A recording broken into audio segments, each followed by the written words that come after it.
Hello everyone, once again welcome back. विद्यार्थी मित्रांनो, आपण around the world in 80 days ही नॉवेल सुरू केली होती. In the previous video we saw the theme and plot of the novel.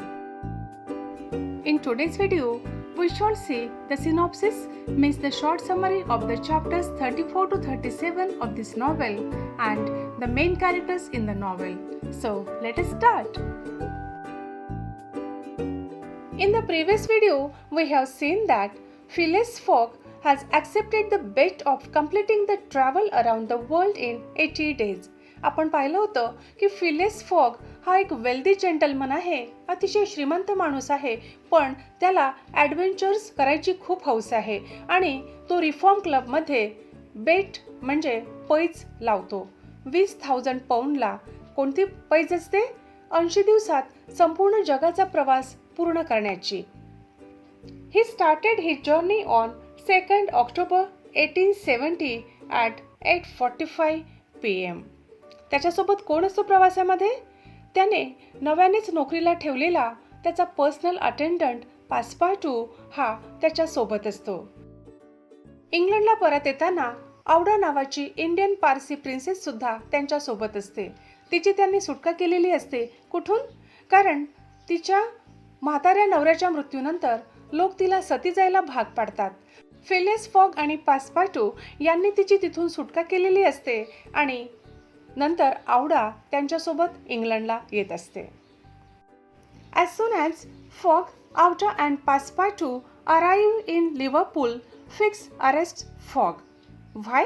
Because he suspects Phileas Fogg as a robber. Detective Fix has followed him all over the travel. Now he has warrant to arrest the robber from the legal authorities of England. So he arrests Fogg. 80 दिवसाच्या या संपूर्ण प्रवासात detective fix हा Phileas फॉगचा पाठलाग करत असतो, त्यांच्या मागावर असतो. का? कारण जेव्हा फिलियस फॉग प्रवासाला निघाला त्याच दरम्यान इंग्लंडमधील बँकेवर मोठा दरोडा पडला होता. डिटेक्टिव्ह फिक्स हा फिलियस फॉगला दरोडेखोर समजतो आणि त्याचा पाठलाग करतो. जेव्हा त्याला लीगल ऑथॉरिटीकडून अरेस्ट वॉरंट मिळेल तेव्हा तो फिलियस फॉगला अटक करणार असतो आणि म्हणून तो त्यांच्या मागावर असतो, त्यांचा पाठलाग करत असतो आणि तो पळून जाऊ नये, वॉरंट मिळाला की पटकन त्याला अरेस्ट करता यावं म्हणून तो फिलियस फॉगच्या मार्गात अनेक अडथळे किंवा अडचणी निर्माण करत असतो. आणि जेव्हा त्याला अरेस्ट वॉरंट मिळतो कुठून? इंग्लंडच्या लीगल ऑथॉरिटीकडून, तेव्हा तो फिलियस फॉगला अटक करतो. कुठे अटक करतो? लिव्हरपूलमध्ये आल्यावर. कारण लिव्हरपूलमध्ये जेव्हा ते पोचतात, कोण? फिलियस फॉग, औडा आणि पासपार्टू. तर हे जेव्हा लिव्हरपूलमध्ये पोचतात तेव्हा डिटेक्टिव्ह फिक्सला इंग्लंडच्या लीगल ऑथॉरिटीकडून अरेस्ट वॉरंट मिळालेला असतो. कशाचा वॉरंट? दरोडेखोराला अटक करण्याचा. आणि तो फिलियस फॉगला दरोडेखोर समजतो आणि म्हणून तो लिव्हरपूलमध्ये फिलियस फॉगला अटक करतो. Phileas is thrown in jail आणि फिलियस फॉगला मग तुरुंगात ठेवलं जाते. After several hours fix learns that Phileas fog is not a robber. Another person is a robber. Fix had arrested Phileas Fogg because his physical appearance resembled to the actual robber, and also it was the coincidence that soon after the bank robbery, Phileas Fogg had left for the journey. So the detective Fix thought that Fogg has robbed the bank, and so he is pretending to go around the world to escape from the clutches of police. फिलियसला जेलमध्ये ठेवण्यात येतं. का बरं? कारण तो दरोडेखोर आहे असा detective फिक्सचा संशय असतो. आणि जेव्हा त्याला समजतंय की फॉगने बँक लुटलेली नाही तेव्हा तो त्याला कैदेतून सोडून देतो. पण मग त्याला अटक का केलेली असते?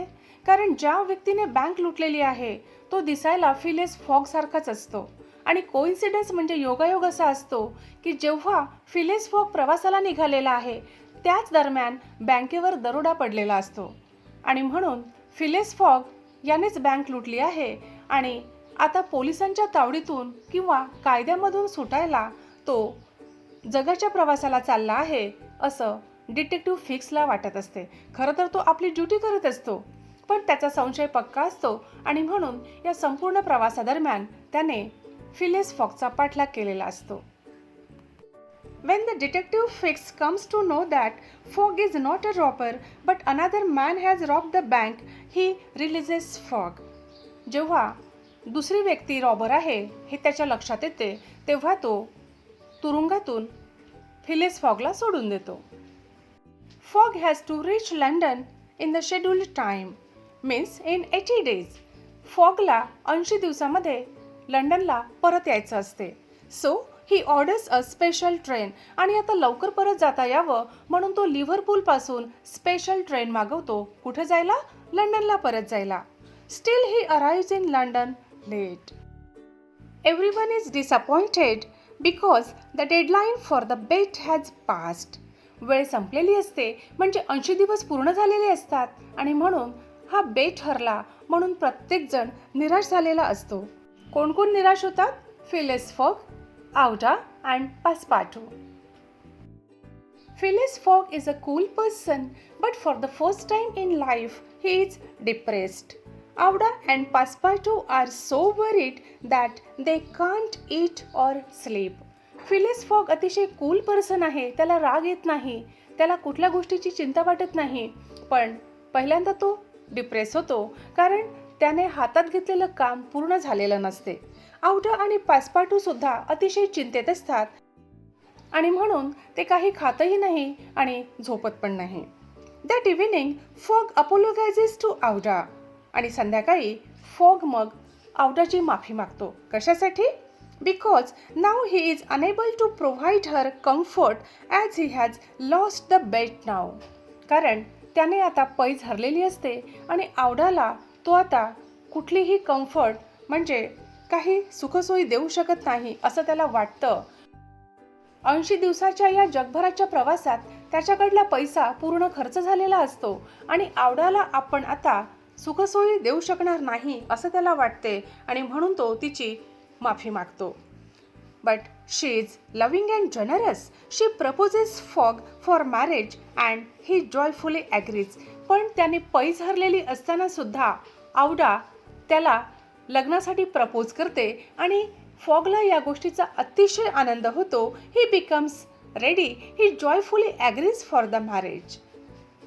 पासपार्टू goes to engage a clergyman. Phileas Fogg आणि आउडा यांचं लग्न लावण्यासाठी एका क्लर्जीमनला किंवा प्रिस्टला सांगायचं असते. त्यासाठी पासपार्टू जातो. Passepartout runs off to get a reverend for the marriage of Fogg and Aouda the next day. आणि दुसऱ्या दिवशी त्यांचं लग्न लावायचं असते. Phileas Fogg, Passepartout and Aouda think that the next day is Monday. Means the marriage of Phileas Fogg and Aouda will be on Monday. दुसरा दिवस Monday आहे आणि त्यांचं मंडेला लग्न आहे असं या तिघांनाही वाटत असते. कोण तिघे? Phileas Fogg, Passepartout and Aouda. But while running to grab the nearest preacher for the marriage of Phileas Fogg and Auda, Passepartout finds that the next day is Sunday and not Monday. क्लर्जीमनकडून परत येताना तो Phileas Fogg आणि आउडाचं लग्न लावून देण्यासाठी एका जवळच्या प्रीचरकडे जेव्हा जातो तेव्हा त्याला समजतं की दुसरा दिवस मंडे नसून संडे आहे आणि मग त्यांच्या लक्षात येतं की बेट ते हरलेलेच नाही, खरं तर ते ठरलेल्या वेळेच्या 1 दिवस आधीच पोचलेले आहेत. पण हे असं कसं घडलं? By travelling eastward around the world he has gained 1 day by journeying through all those time zones. पूर्व दिशेकडे प्रवास करताना त्यांना 1 दिवस मिळतो कारण वेगवेगळ्या टाइम झोन्समधून त्यांनी प्रवास केलेला असतो. Phileas fog is a master calculator and obsessive organizer. Still he has forgotten that he has gained 1 day. Actually, they have arrived 24 hours before. प्रत्येक टाइम झोनमधून जाताना 4-4 मिनिटाचा फरक त्यांना पडतो आणि पूर्ण जगाचा प्रवास केल्यामुळे 360 × 4 तर अशा प्रकारे त्यांना 1 दिवस पूर्ण मिळालेला असतो. 24 hours मिळालेले असतात. The mistake of counting the days is the surprising point. And this is the climax of the story. आणि हे जेव्हा त्याच्या लक्षात येते तेव्हा फार कमी वेळ राहिलेला असतो, अगदी 10 मिनिटं राहिलेले असतात रिफॉर्म क्लबमध्ये जायला. शेवटच्या क्षणी तो रिफॉर्म क्लबमध्ये पोचतो आणि सांगतो की बेट जिंकलेला आहे. विद्यार्थी मित्रांनो, तुम्हाला उत्सुकता लागलेली असेल की हा एक दिवसाचा फरक कसा पडतो. बघा, in this eastward journey he had gone towards the sun and the dates therefore diminished for him as many times for 4 minutes as he crossed degrees in this direction. There are 360 degrees on the circumference of the earth and this 360 degree by 4 gives precisely 24 hours, means the whole day unconsciously gained. In other words, while going eastward, Phileas Fogg saw the sun pass the meridian 80 times, while his friends saw it pass the meridian 79 times. विद्यार्थी मित्रांनो, बघा, पृथ्वीचा एकूण व्यास 360 degrees म्हणजे 360 degree हा circumference आहे, व्यास आहे. आणि तो ईस्टवर्डकडे म्हणजे पूर्व दिशेकडे चालत गेला. त्यामुळे त्याला एक दिवस जास्तीचा मिळाला. कसा? बघा, मेरिडियनमधून म्हणजे रेखावृत्तामधून सूर्य गेलेला त्याने 80 वेळा बघितला आणि लंडनमधल्या त्याच्या मित्रांनी 79 वेळा बघितला आणि म्हणून त्यांच्या मोजण्यामध्ये चूक झाली. दुसरी गोष्ट, Fogg's watch was not set to London time. He kept on his watch changing it as he travelled. Fogg आपलं घड्याळ जिथे गेला, ज्या ठिकाणी गेला त्या वेळेनुसार बदलत असायचा. Passepartout's watch was set to London time, but his watch did not show the date in addition to the time. पासपार्टूचं जे फॅमिली वॉच होतं ते त्याच्यासोबत होतं आणि ते लंडन टाईमनुसार सेट होतं. पण गंमत अशी होती की त्यामध्ये वेळ दाखवत होतं पण डेट मात्र दिसत नव्हती. फॉग ज्या ठिकाणी जाईल त्या ठिकाणच्या वेळेनुसार आपलं घड्याळ सेट करायचा. त्याने 80 वेळा सूर्य मेरिडियनमधून पास होताना बघितलेला होता, म्हणून त्याला वाटलं की 80 दिवस झाले. पण त्याचवेळी लंडनमधल्या त्याच्या मित्रांनी सूर्य मेरिडियनमधून पास होताना 79 वेळा बघितलेला होता. प्रत्येक ठिकाणची वेळ वेगळी असते आणि म्हणून त्यांच्या मोजण्यामध्ये फरक पडला होता. आणि असा एक दिवसाचा फरक पडला. फिलियस फॉग, पासपार्टू आणि आवडाला वाटलं की ते 80 दिवस झाले पण अजून पोहोचलेले नाहीत. खरं तर ते 24 तास आधीच पोहोचलेले असतात. आणि असा हा या स्टोरीचा क्लायमॅक्स आहे. आता वळूया कॅरेक्टर स्केचकडे. विद्यार्थी मित्रांनो, बघा, परीक्षेमध्ये एकतर कॅरेक्टर लिहायला येतात म्हणजे कॅरेक्टर स्केच किंवा कॅरेक्टर ॲनालिसिस येते किंवा 2 कॅरेक्टरमधलं कंपॅरिझन करायला येते. जसं फिलियस फॉग आणि पासपार्टू हे प्रवासामध्ये दोघे सोबत होते. ते या कथेतील मुख्य पात्र आहेत. दोघांचं कॅरेक्टर कम्पेअर करायला सुद्धा येऊ शकतं.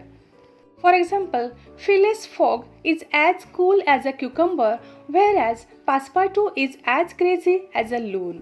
तर अशा प्रकारे दोघांच्याही कॅरेक्टर्सचे काय ट्रेट्स आहेत हे तुम्हाला त्या ठिकाणी लिहायचं असते आणि कंपॅरिझन करायचे असते. आपण आता या कथेतील 4 मुख्य कॅरेक्टर्स बघूया. कोणते कोणते? Phileas Fogg, Passepartout, Auda and Detective Fix. First we shall see the character sketch of Phileas Fogg. Phileas Fogg is the protagonist, means the major character in the novel Around the World in 80 Days. He is a wealthy gentleman.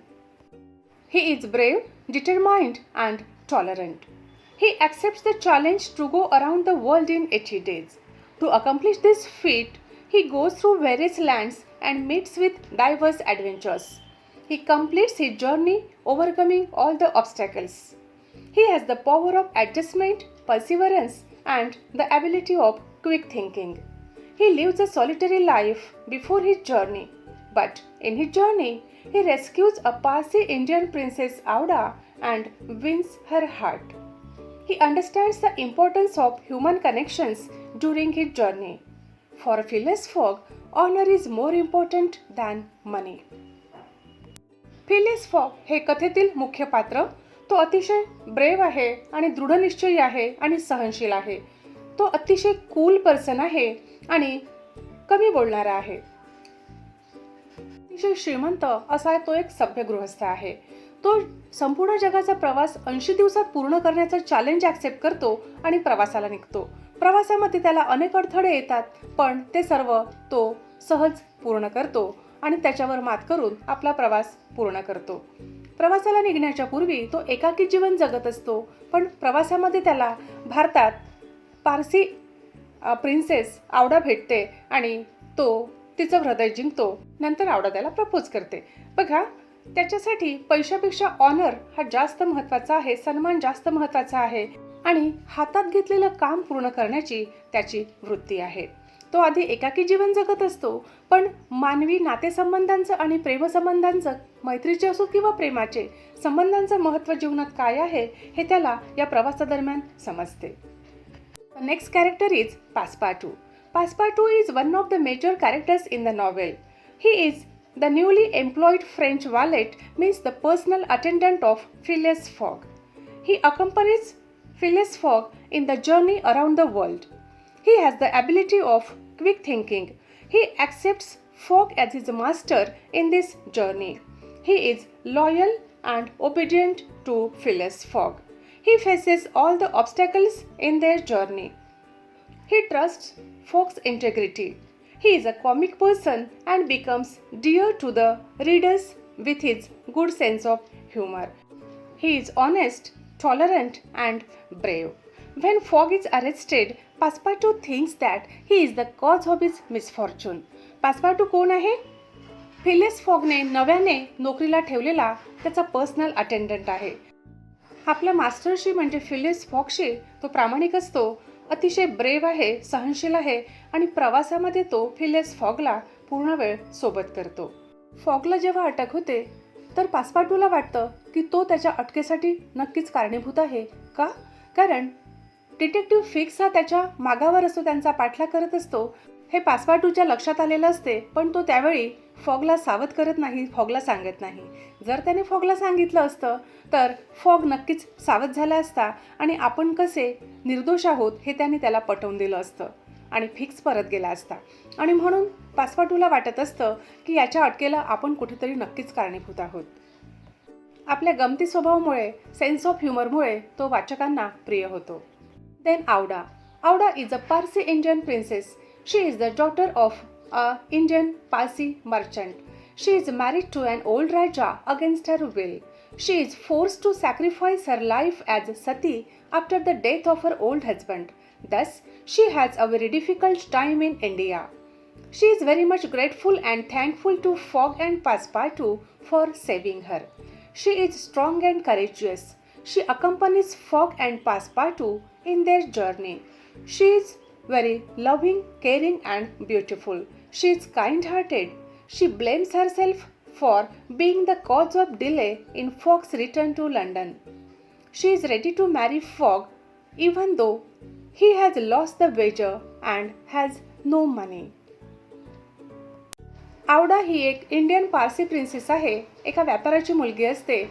बुंदेलखंडच्या एका म्हाताऱ्या राजासोबत तिच्या इच्छेविरुद्ध तिचं लग्न लावून दिलेलं असते आणि त्या म्हाताऱ्या नवऱ्याच्या मृत्यूनंतर तिला सती जाण्यास भाग पाडला जाते. अशा प्रकारे अतिशय क्रिटिकल सिच्युएशनमधून ती जात असते. त्याचवेळी फॉग आणि पासपार्टू तिथे येतात आणि ते तिची यातून सुटका करतात. तिची सुटका केल्याबद्दल ती फॉग आणि पासपार्टूचे आभार मानते. त्यांच्यासोबत ती इंग्लंडला येते.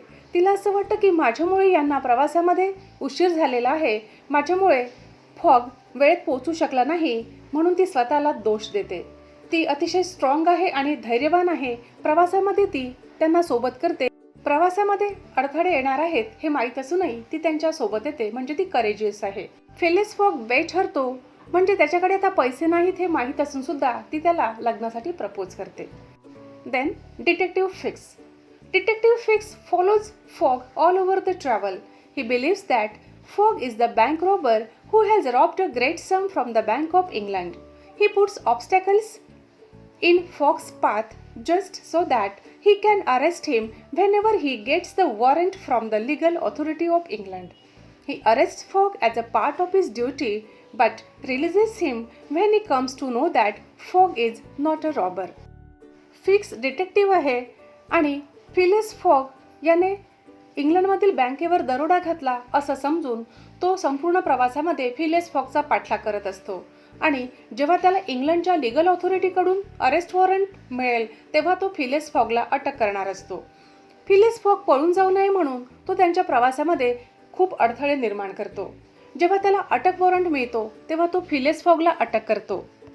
ड्युटीचा पार्ट म्हणून त्याने फिलियस फॉगला अटक केलेली असते, पण जेव्हा त्याला कळतंय की फिलियस फॉग हा दरोडेखोर नाही तर त्याच्यासारखी दिसणारी दुसरी व्यक्ती दरोडेखोर आहे, तेव्हा तो फिलियस फॉगला कैदेतून मुक्त करतो. Dear students, here is the end of part 2. विद्यार्थी मित्रांनो, याच्या आधीचा भाग तुम्ही बघितला नसेल तर डिस्क्रिप्शन बॉक्समध्ये मी त्याची लिंक दिलेली आहे. आणि 12वी इंग्लिशचे सर्व व्हिडिओज मिळण्यासाठी नलिनी लोथे 12th इंग्लिश हे चॅनल सर्च करा आणि ग्रामरच्या व्हिडिओसाठी नलिनी लोथे इंग्लिश ग्रामर असं सर्च करा. विद्यार्थी मित्रांनो, याच्या पुढच्या व्हिडिओमध्ये आपण around the world in 80 days या नॉवेलच्या चॅप्टर 34 to 37चं डिटेल्ड एक्सप्लेनेशन बघणार आहोत.